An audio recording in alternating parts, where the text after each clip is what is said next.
syempre, dito sa dinideklarang giyera, mukhang dineklara ng giyera ni Tamba, like po tayo mga ate at kuya, laban sa mga Duterte, ay mukhang pumapanig si Senadora Amy sa kanyang itinuturing na panibagong ama, right? Kasi yun ang sabi niya, si PRRD daw ay parang tatay na ni Senadora Amy. Nagbigay siya ng statement bilang suporta na tingnan natin kung matitinag ba si Tamba dito sa statement ng kanyang pinsan na babae, si Senadora Amy, okay? Or hindi man lang ba magigimbal? At si Romualdez nga ba ang utak nitong pagpapapasok ng ICC sa Pilipinas? Itong balak na pagpapapasok ng ICC. Nakapag-decide na ang kuting government ba't pag-aaralan pa ulit ngayon sa lower house? Alam nyo, parang ang powerful ng lower house ngayon, ano? Right, sila yung maingay. Ang Senado hindi masyado Mabuti na lang si Senadora Amy kahit paano nag-iingay. O ayan nga po ang kanyang statement. Ito daw ang kanyang masasabi hinggil sa House Resolution ni Benny Abante. Dalawang House Resolution, 1393 at 1477, na nagsasabing kailangan nating sumunod sa International Criminal Court. At bakit nga tayo susunod? Hindi naman nila tayo sakop. The word is jurisdiction. Wala silang jurisdiction over sa Pilipinas. Bakit tayo papayag na sumunod sa mga yawa na yan? Ano tayo? Puppet? Ano tayo? Lampa? Ano tayo? Bangag? Sabi, who are the lawmakers? Ayun na nga, Benny Abante, Senadora Amy. Who are the lawmakers pushing for foreign interference in our justice system? Open ko ulit para makita ni Senadora Amy. Dali Benny Abante, di ba? Hold on a second. Let me just open the kuning-kuning. Gusto ko makita ang pagmumukha ni Benny Abante at nung isang kasama. At ito ayaw nito dati sa ICC. Tataka kayo, no? Bakit? Why the change of heart talaga? Bakit nagbago ang kanyang paninindigan? Dapat ang mga di ba ang nagbabago ang ganyan, ang paniniwala ay yung tipong ang alam niya na yung dati niyang ang dati niyang knowledge ay mali. Tama ba? Kapag na-realize ng isang tao na mali yung dati niyang pinaniniwalaan, then maybe magbabago siya ng paniniwala. Pero kung tama noon tapos binabaliktad ngayon, ay anong meron? Nabagok ang ulo nitong dalawa. Ano nangyari? Naalog? Nahulog sa kung saan man at nabagok? Ano ba? Or nahampas ng ng bundles of cash? Nagtatanong lang naman, di ba? Hindi lang bundles, baka briefcase na ng cash yung naipanghampas. Or luggage na, heavy luggage. Mahilig pa naman sa heavy luggage yung kakilala natin, di ba? Ayun, Senadora Amy, yung mga lawmakers, lawmakers gumagawa ng batas tapos ang ginagawa parang taliwas sa batas. Kakaiba ang nangyayari sa Pilipinas, mga ate at kuya. Is this the reign of greed? Ito na ba ang filibuster thingy-thingy? El filibusterismo? Sino daw yung mga nagpupush na yun ng foreign interference sa ating justice system? Why are they intent upon the subjugation of the independent judicial system to foreign entities? So bakit magpapailalim daw tayo? The question of cooperating with the ICC has been asked of the President many times. Matagal nang tinanong yan kay Kuting noon pa. And he has consistently said that our courts will not be rendered subordinate or under lang ng ICC, and that we are a sovereign nation, may kasarinlan. Independent, di ba? Bakit? State ba tayo ng anemika? Yan nga ang sinasabi ni Mrs. Parang governor lang si Kuting parang naku, kaya gustong-gusto kong itapik yung nagbukang syunga si Kuting sa anemika Ayan yan, no? Si Kuting nasa likod, maybe we can talk about this sa sa harapan. Paulit-ulit na daw sinabi ni Kuting, he has consistently said that our courts will not be rendered subordinate to the ICC and that we are a sovereign nation with its own system of justice na nagfa-function. Let's stand our ground as the President has done many, many times.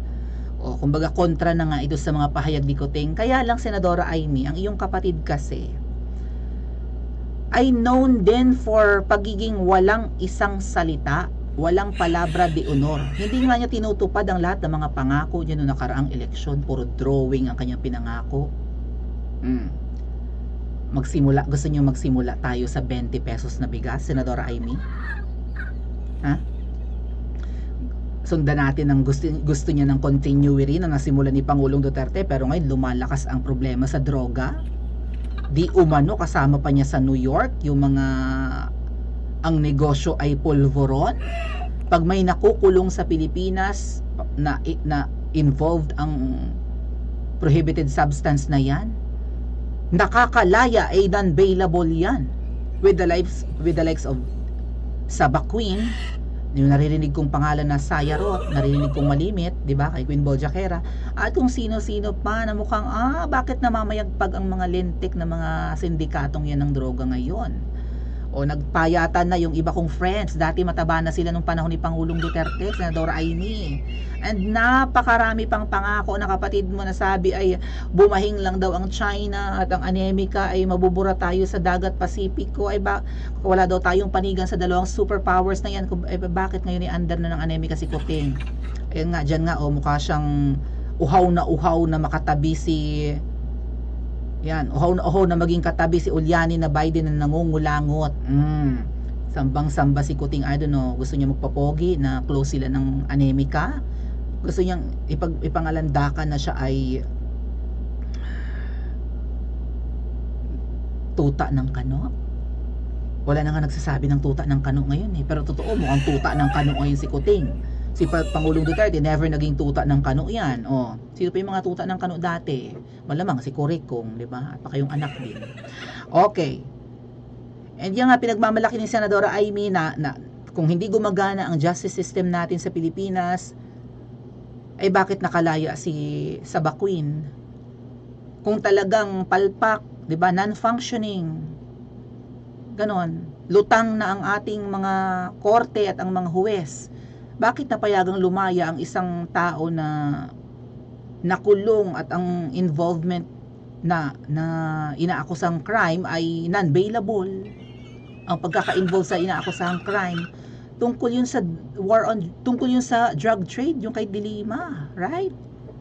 So, dahil nga nakakapag-decide pa ng maayos ang court, nakakapag-decide nga ba ng maayos?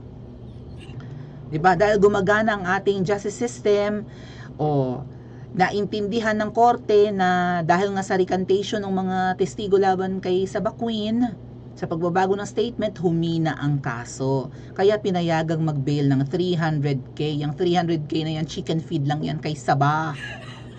Hindi aaray ang bulsa niyan. Right? May nakita ko kaninang post nga pala about Sabaquin, mga adat kuya.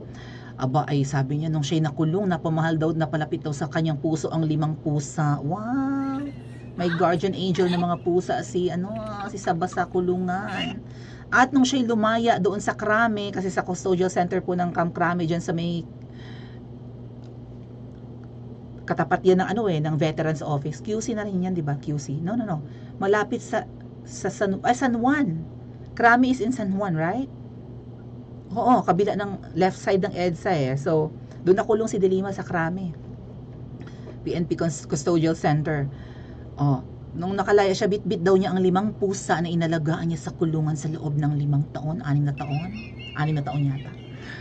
Napalapit daw ang kanyang loob sa mga pusa. Talaga pa? Wow, bait-bait ni Dilima, mapagmahal sa pusa. Wow, sana all. Cat lover pala talaga siya. Cat person pala siya.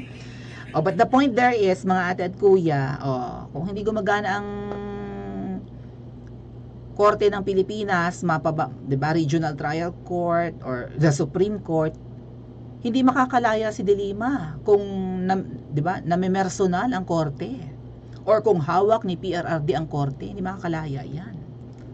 Ultimong kalaban, nakakalaya ngayon, katakataka nga So, bakit papayagang pumasok dito? Sabi ni Senadora Amy sabi din ni Senadora Amy, nakakahiya para sa mga Pilipino pag pinapasok. Sobrang malaking kahihiyan sa lahing Pilipino. Totoo yan. Kasi pag pumasok ang ICC, para ba tayong para ba tayong mga countries dyan sa, say, Middle East, kung ano man yung mga bansa na nagkakagulo dyan, na may giyera, na hindi na peaceful, right? Na delikado ng mabuhay, ganyan ang iyak-iyak noon nila sa soberano na, ay, ang hirap ng mabuhay sa Pilipinas dahil sa war on drugs ni Duterte. Utot, Liza. O, di ba yung mga drama ng mga pinklawan noon? Ang hirap daw mamuhay sa masaya tayo si PRR din. Ang sarap mamuhay sa Pilipinas, nakakalabas tayo ng madaling araw kasi ang mga adik hindi na lumalabas. Nagtabaan ng mga adik, hindi nakalat ang droga, hindi na. Syempre, pag maraming adik, sira na rin ang bait. Ano ang ipangtutustos sa kanilang bisyo kung hindi sila gagawa ng krimen? Mang-hold up. Tapos pag sira na ang ulo sa kakabatak, kakapulvoron, nanggagahasa na. Ultimo senior pati matatanda, ang tingin nila labanos ang binti. Malamarimar sa ganda kahit na hukluban na. Kasi nga wala na sa sariling pag-iisip, kaya ang crime noon ang lala. Ngayon, tumataas ulit ang crime sa Pilipinas. Well, at least gumagana pa ang justice system. So, nakakahiya nga naman na tayo yung mga Pilipino, taga-ibang bansa pa ang lilitis kung may mga kriminal sa Pilipinas. Right? Para din, ano ba tayo, narco state na ba? Baka doon na tayo papunta talaga. Baka narco state na rin tayo, katulad ng mga naririnig nating, ano ba to sa parting ng Southern America na yan, mga Sinaloan, gano'n, Sinaloa, mga kartel-kartel, gano'n. Tayo ba ay narco country na, narco state na? Mga bangag na ba ang mga Pilipino? Adik na ba ang karamihan? Kriminal na ba? Kaya ang paglilitis dito, baka mamaya pati mga huwes, mga judges, mga bangag na rin. Kaya hindi na kaya ng mga huwes na mag-decide ng tama, papasokin na ang ICC. This time, Senadora Amy, magandang sinasabi mo, pero wag mo nang sino ba itong mga lawmakers na ito, i-address mo kaagad. Wala nang patanong-tanong, hoy, Benny Abante, ganun agad. Ano yung proposal mong iyan? Salamat po, Ate Rochelle Kalaunan. Ano yung pinagkagagawa ninyo? At tapos sasabihin mo, hindi yan maaaprobahan ng kapatid ko. Pangunahan mo na, Senador Amy, ang kapatid mo. Hindi yan naaaprobahan ng kapatid ko. Matagal na niya, sinabi niya nga niya dito, matagal nang sinasabi niya na wala ng jurisdiction ng mga yan. Yan ang ulit ng sinabi ng kapatid ko yan. Mapapahiya lang kayo. Ano iyang pamumulitika niyong iyan?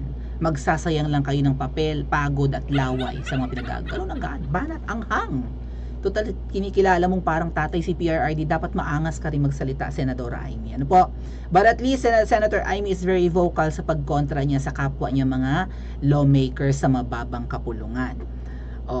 Uusad kaya ang giyera kontra sa mga Duterte ni Tamba na allegedly ay binasbasan niya kaya may mga ganyang house resolution? I-comment nyo sa comment section at mag-like and subscribe din po kayo.